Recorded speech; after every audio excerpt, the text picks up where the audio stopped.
Hi, we wanted to welcome you all to Unity of Boulder service this evening. I did want to mention Todd and I are going to play this first song, but then we have a virtual musical guest today. Her name is Laura Evans, and she does a solo song and then also a song with her daughter that she recorded for us and sent to us. So we're going to share that with you this evening.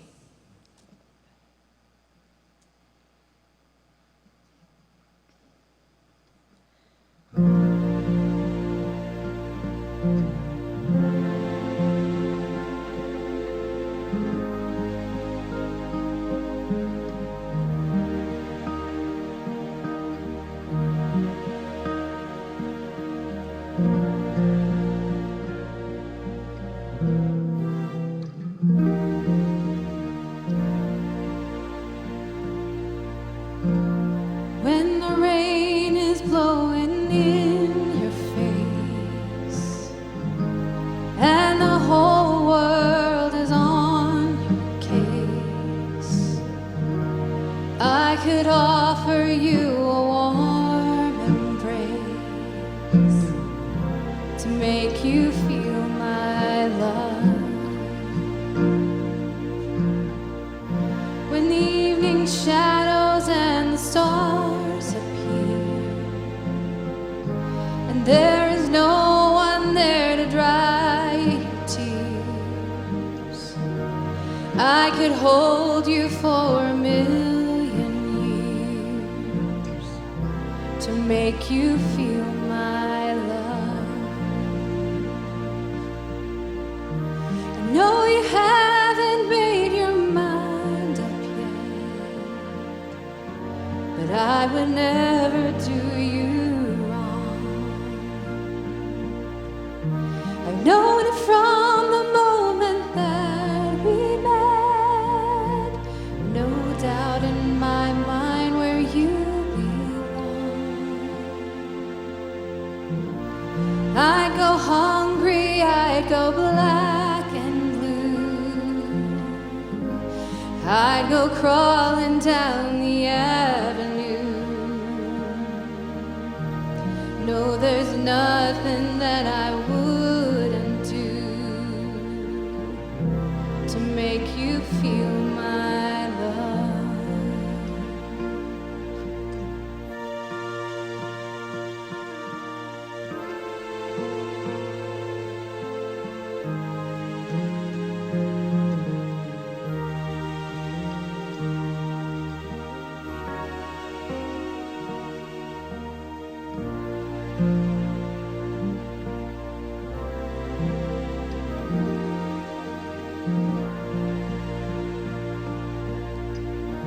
The storms are raging on the rolling sea, and on the highway of regret. The winds of change are blowing wild and free. You ain't seen nothing like me yet. I can make you happy, make your dreams come true. Nothing that I wouldn't do. Go to the ends of the earth for you to make you feel my love, to make you feel my love.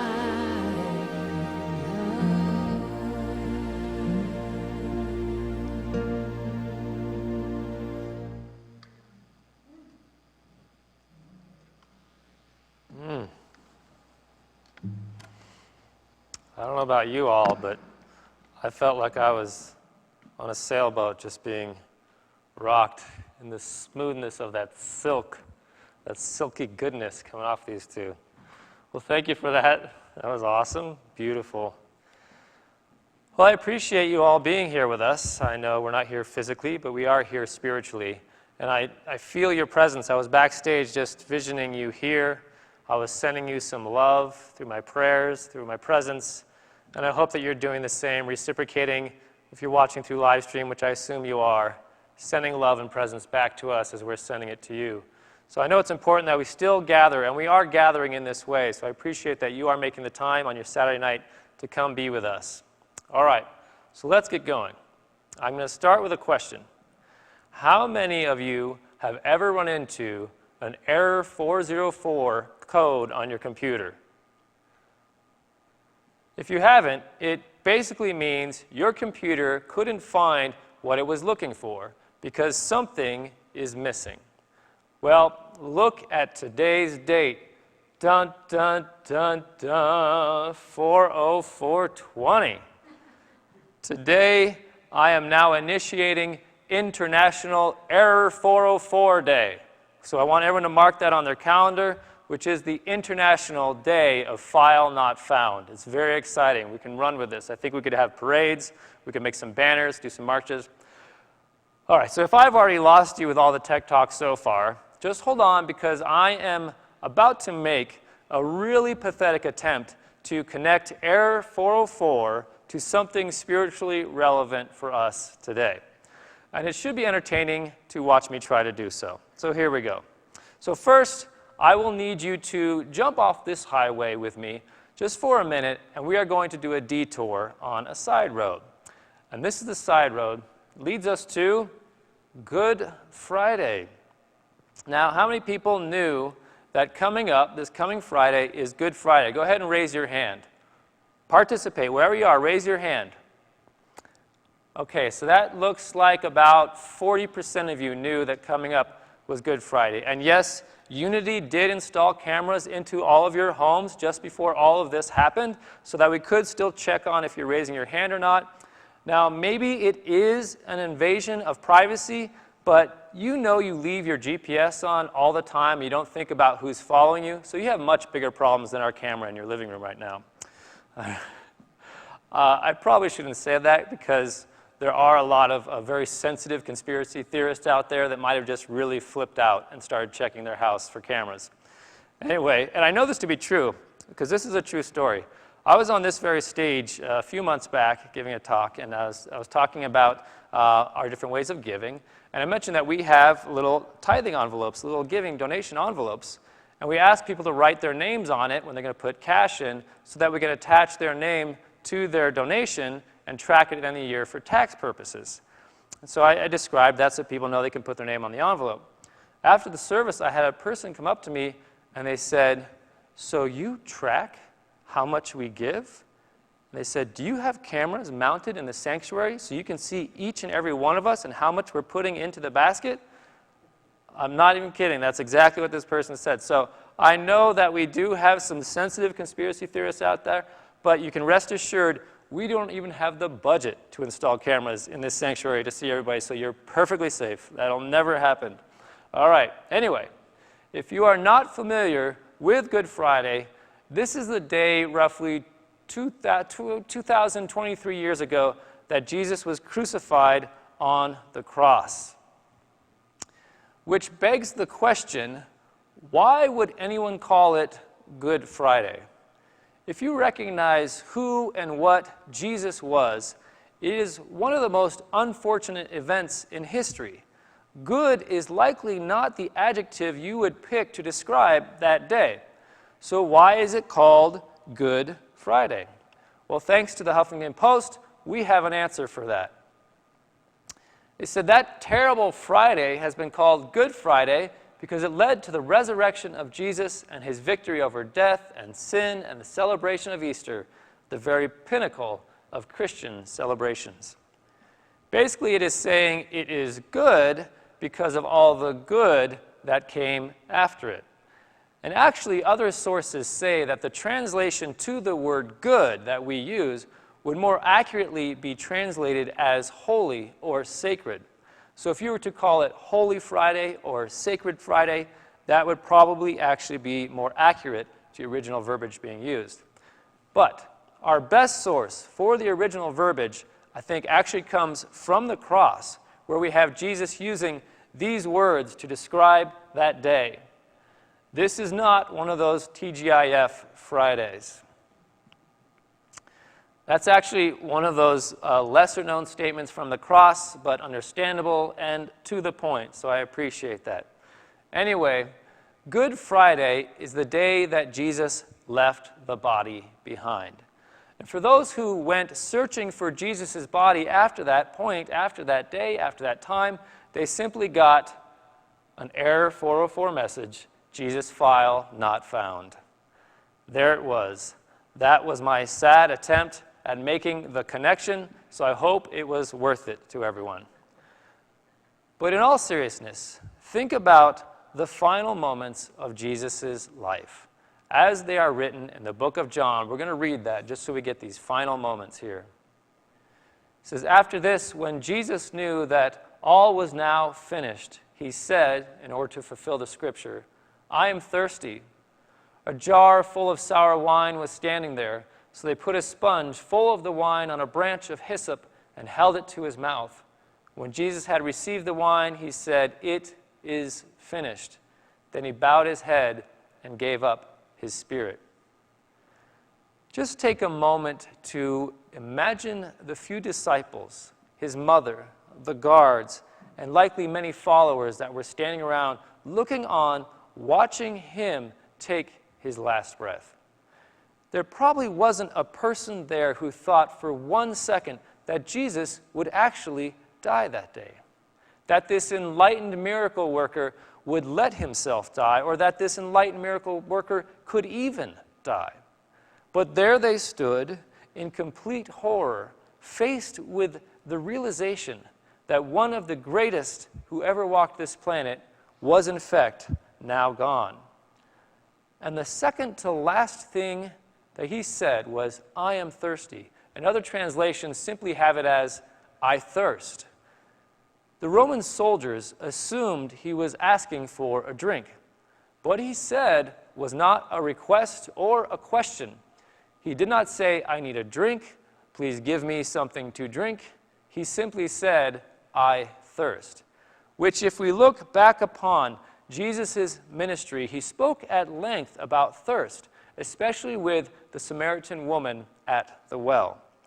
Now, she had come to get some water and come upon Jesus already standing there, and they had a conversation about water. She had come for physical water, but Jesus offered her what he called living water instead. And this is where we pick up. The woman said to him, Sir, you have no bucket, and the well is deep. Where do you get that living water? Jesus said to her, Everyone who drinks of this water will be thirsty again. But those who drink of the water that I will give them will never be thirsty. The water that I will give will become in them a spring of water gushing up to eternal life. What thirst did Jesus actually have that day on the cross? Just moments before he let go of his body, what thirst was he talking about? Was he asking for something to drink in his last few breaths? Or had he, in that moment, completely overcome the attachments, necessities, and desires of the body?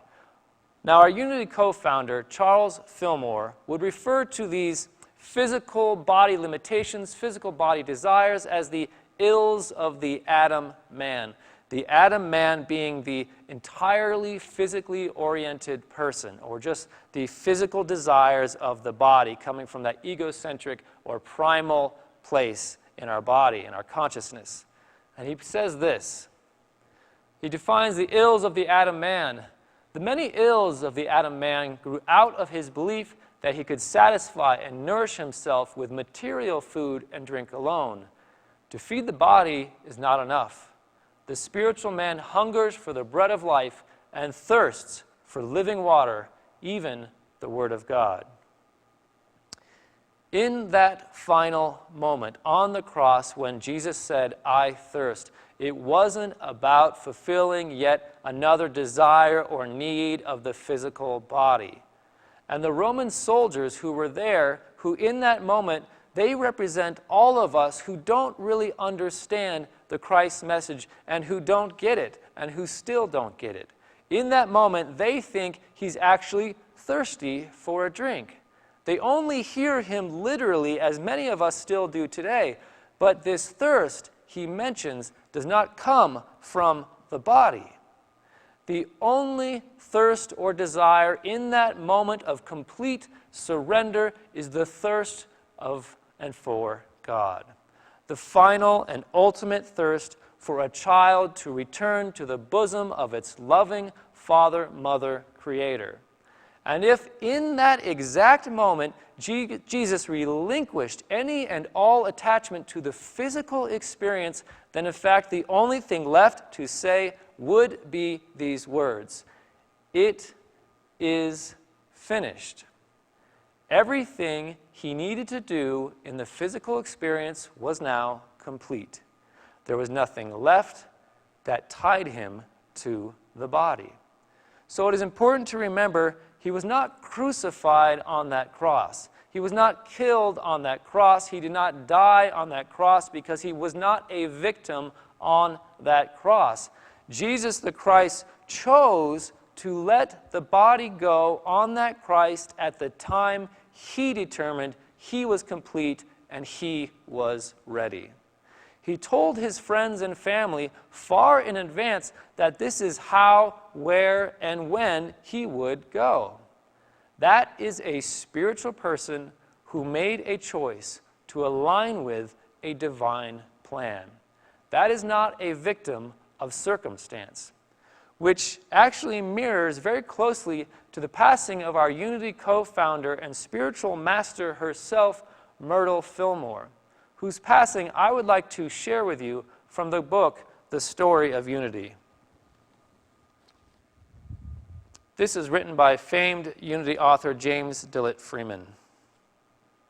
And he recounts it this way. On October 6, 1931, Myrtle Fillmore passed to the invisible side of life. Those who knew her closely felt that in some way beyond their own power to understand, Mrs. Fillmore had willed to make this change. For months, she had had her secretary put everything in order as if she knew that she was going. Several times in earlier years, she had told friends that she personally felt that she had accomplished all that she was able to do in this lifetime and wanted to pass on. But that it had been revealed to her that it was not yet time. This time she had felt strongly that she was going to make the transition. A short time before her passing, she had been visiting with one of the Unity workers. It was the kind of visit that she liked to make with all the workers, stopping by desk to pass a few words and to give a benediction and a smile. In the course of the conversation, she mentioned that she wanted to make a change. "That's fine," one worker answered. "What kind of change?"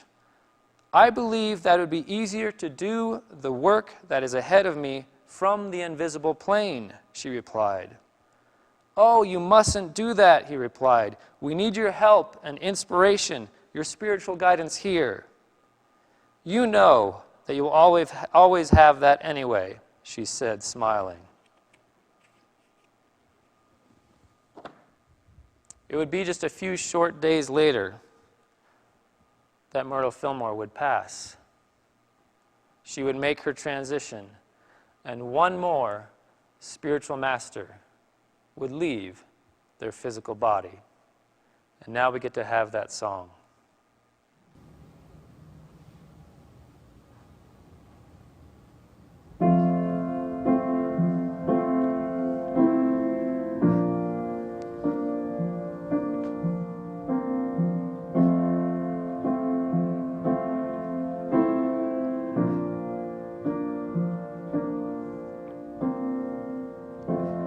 I feel a holy light.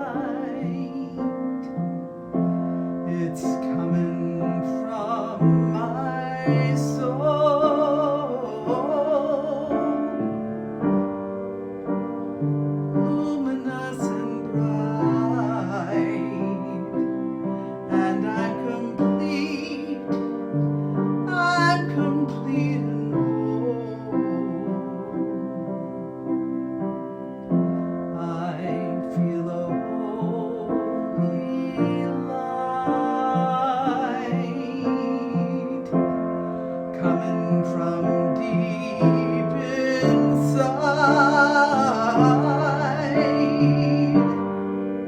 in majesty and might, sacred and sanctified. I feel a holy light. It's shining in my dreams, telling me nothing is impossible for you and me.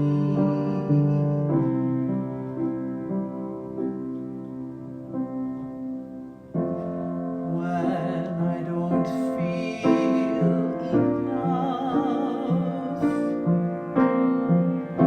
got too much life to hold,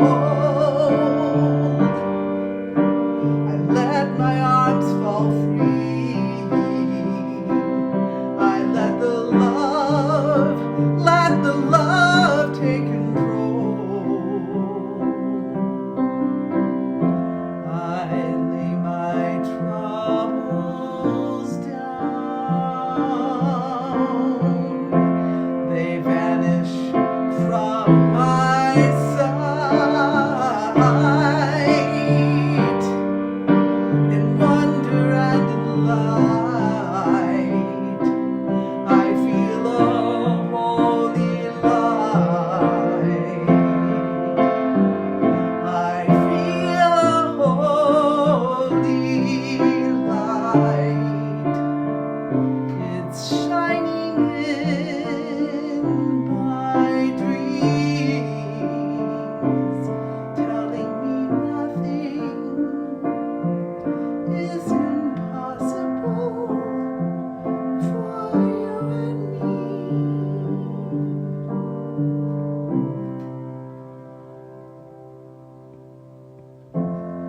I feel a holy light.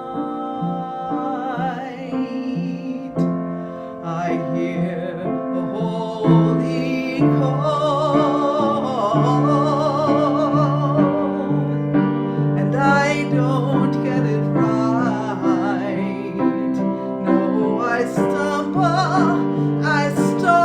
and I fall, and I don't care at all, because I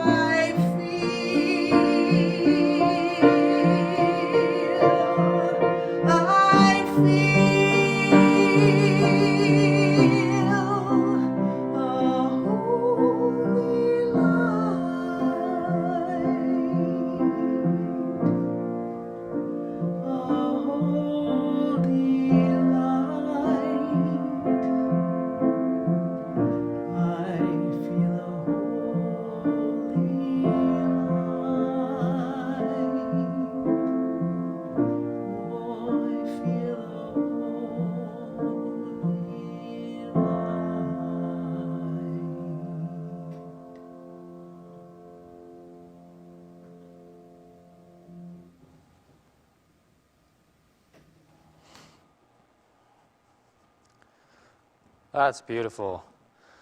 I think it's amazing that you can feel the emotion and the presence just coming through that recording that she made at home for us, and we'll have one more opportunity to see her with her daughter later on. And it's a beautiful idea that Aaron had to reach out to our Unity friends and family members to help us with music and prayer and running the service. You're going to see more of this, people giving us videos from their home that you would normally see up here supporting us and doing special music and stuff like that. So very exciting things to come. And we really appreciate her doing that. Okay. So of course we've probably heard this statement. Death is a part of life. But do we really understand that in the way that Jesus and Myrtle did? Do we really understand that this body, this physical life, is not the end goal? And do we understand that our attachment to this physical body and physical life pushes the real end goal further away. Our attachment to the physical is what keeps us trapped in the physical. So, thank God there is a system in place to give us a second, a third, a 10th, a 100th, a 1,000th, a millionth chance to try again. Which brings us to our statement of faith today from our Unity co-founders, Charles and Myrtle Fillmore, that we're going through in this series. The statements of faith were statements they put out about Unity beliefs around 1920. And so here is statement of faith number 22. We believe that the dissolution of spirit, soul, and body caused by death is annulled by rebirth of the same spirit and soul in another body here on earth. We believe the repeated incarnations of man to be a merciful provision of our loving Father, to the end that all may have opportunity to attain immortality through regeneration, as did Jesus. This corruptible must put on incorruption, as they quote from the Bible. Through the cycle of life and death, we are given the opportunity to take this corruptible physical form, entrenched with physical thoughts and desires, to take it and gradually lift it higher to the incorruptible Christ consciousness that has been calling us home for hundreds and even possibly millions of lifetimes. Our ever-forgiving and compassionate Father, Mother, Creator blessed us with infinite opportunities to find our way home. As described in this passage by the Guru Paramahansa Yogananda, it says, death is not a blotting out of existence, a final escape from life, nor is death the door to immortality.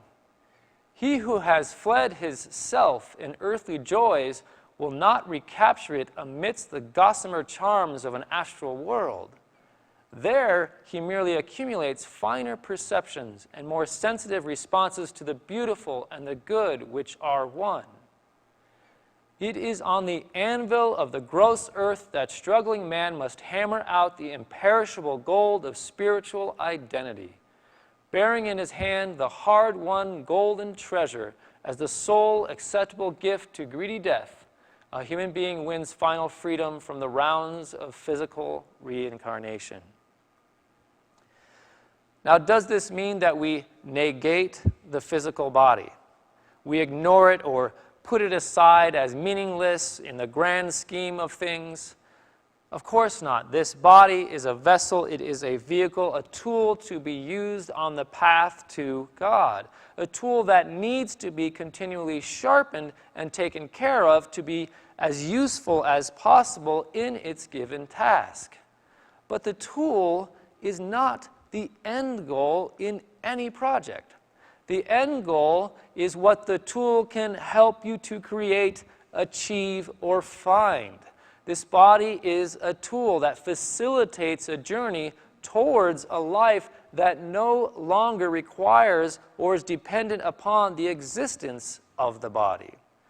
So be grateful for this body vehicle as it serves you on this path. Honor it and care for it, but be ever mindful of what is actually going on here. You are a soul that has forgotten its connection to spirit and mistakenly concluded that it's just a body. And that is the truth as I experience it. So we're going to take some of these concepts now into meditation and silence. So I invite you, wherever you are, to close your eyes, to sit with your spine straight, to become focused on your breath, to settle down, to allow the mind to quiet, to allow the heart to beat slower, to allow the pause in between each breath to become a little bit longer, to allow the inhale and the exhale to become more relaxed, to allow the earth beneath you to support you more and more as the muscles begin to let go.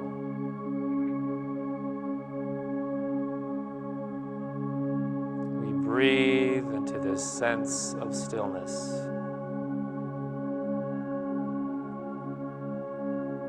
We allow ourselves to drop a little bit deeper.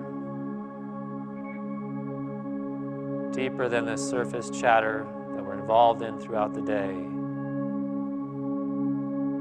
We simply see it melting away from the mind as the consciousness begins to drop even deeper. Beyond the nervousness and the fluctuations in the body. Beyond the sights and sounds and sensations that come in as information sources. Beyond the feeling that there is a me, a physical me. We breathe and we allow the consciousness to drop even further, past the physical awareness, releasing the identity of a self. Dropping even deeper, beginning to feel a little bit more expansive, beginning to feel a little bit more far-reaching as we push out into the space we occupy beyond the body. Feeling ourselves beginning to feel and fill the room around us. Expanding beyond those walls and beginning to fill the building that we might be in.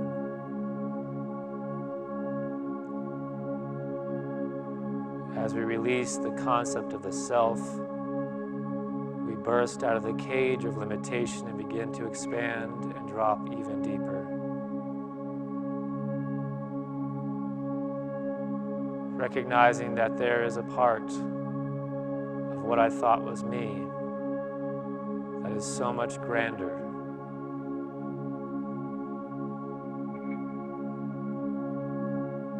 That has been around for so much longer than I can conceive, and will continue to do so without concern about what happened in this particular life.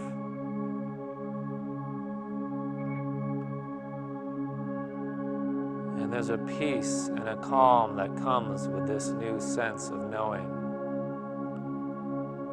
that I am something more than I normally assume myself to be. I am so much greater than this little me.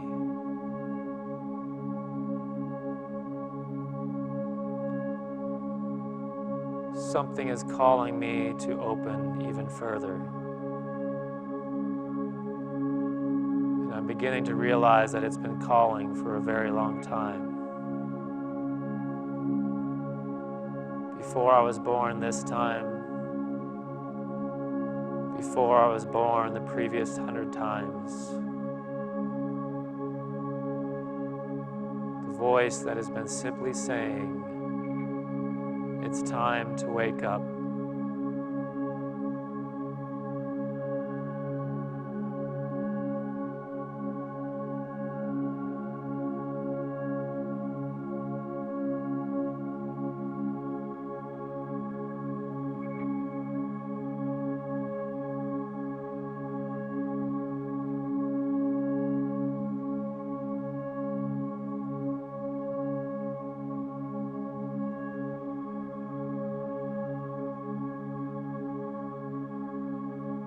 Whether you actually hear it now or whether you actually feel it now,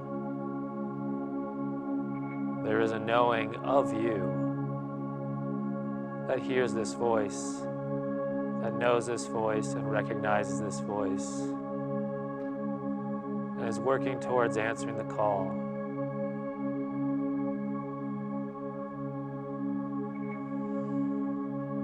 And as long as that is there, the universe is working in my favor, for my success, for my unfoldment, for my new, expanded, and opened awareness, which I have now just touched. And I carry a peace back with me as I begin to recognize this body, the blessing that is this body, the time and space it occupies, the sensation of how I sit, how I stand, how I live. I become more aware of my breath and my thoughts and my placement as I begin to come to a close of this meditation in this time of silence. A few more breaths. When I'm ready, I open my eyes and I feel complete, knowing that I've held on to a piece of this awareness to carry with me. And so it is.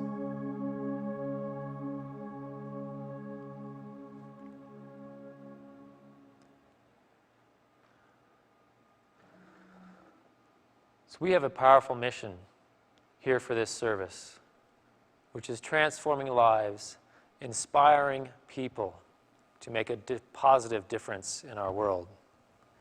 This is a twofold mission, as you've heard me talk about before. One is the work we do on ourselves, our own consciousness, our own awareness, to uplift our consciousness so that we are in a more evolved place to start facilitating others doing the same.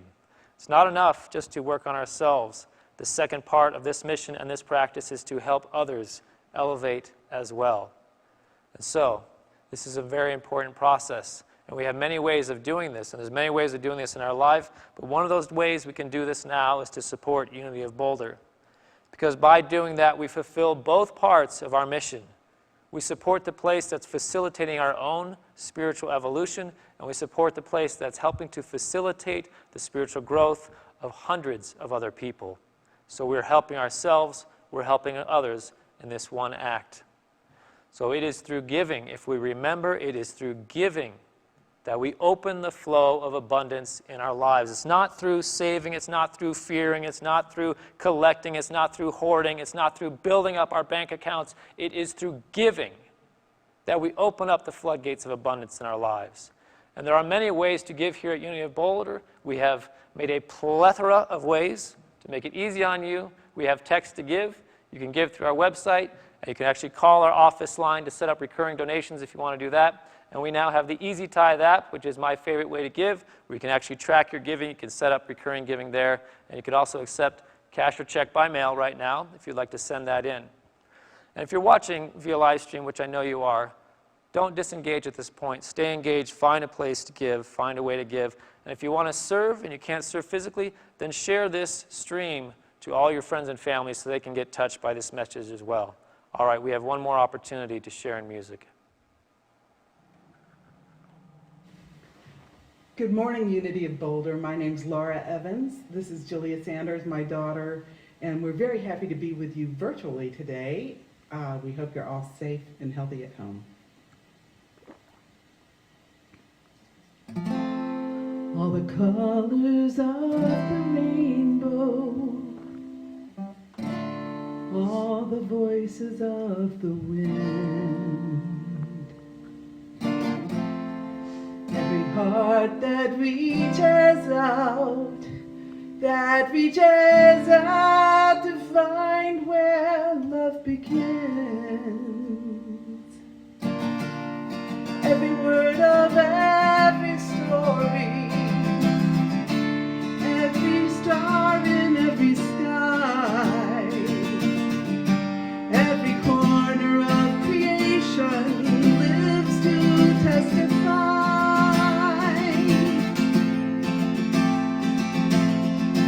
For as long as I shall live, I will testify to love. I'll be a witness in the silences when words are not enough. With every breath I take, I will give thanks to God above. For as long as I shall live, I will testify to love.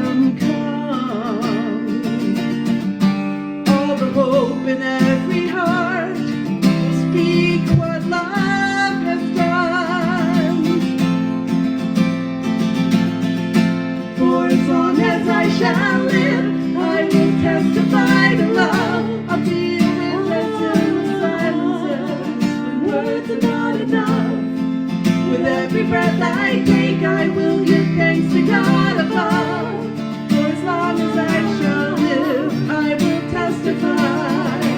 I will testify the love. For as long as I shall live, I will testify the love. You witnesses and silences, words of God witness.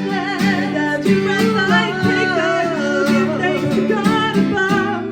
For as long as I shall live, I will testify the love. For as long as I shall live, I will testify the love. I'll be a witness, I'll be a silences, words are not enough. With every breath that I breathe, I will give thanks to God above. For as long as I shall live, I will testify the love. For as long as I shall live, I will testify the love. I'll be a witness in the silences when words are not enough.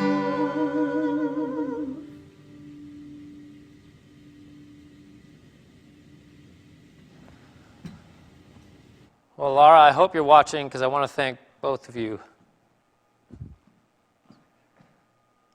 for taking the time to do that.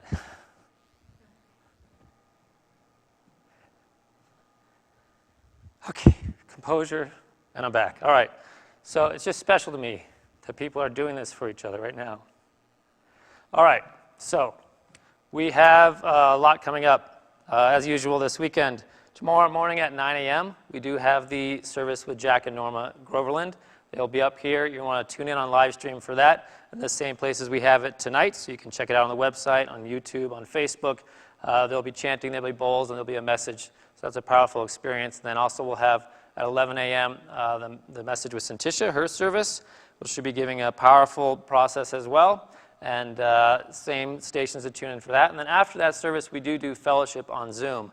And if you don't have the credentials for logging in for that, just email us at info@unityofboulder.com and ask for that Zoom information. We'll get that to you, and we'll be getting together on Zoom after the second service for that. I do want to remind you, we continue to do the food drive with the 2 barrels out front of our church right now. So if you're willing to drive by and drop off some non-perishable food, we are getting that to the food banks who are very much in need right now. So when you go shop, if you can buy a little bit more and add that to the barrels, we really appreciate that. And then also do want to remind you, we do coffee with the ministers on Zoom with the same login credentials, Tuesdays and Fridays at noon. So we'd have you join us there. Again, just email us at info@unityofboulder.com to get that information. All right. Thank you for joining us, and have a beautiful night.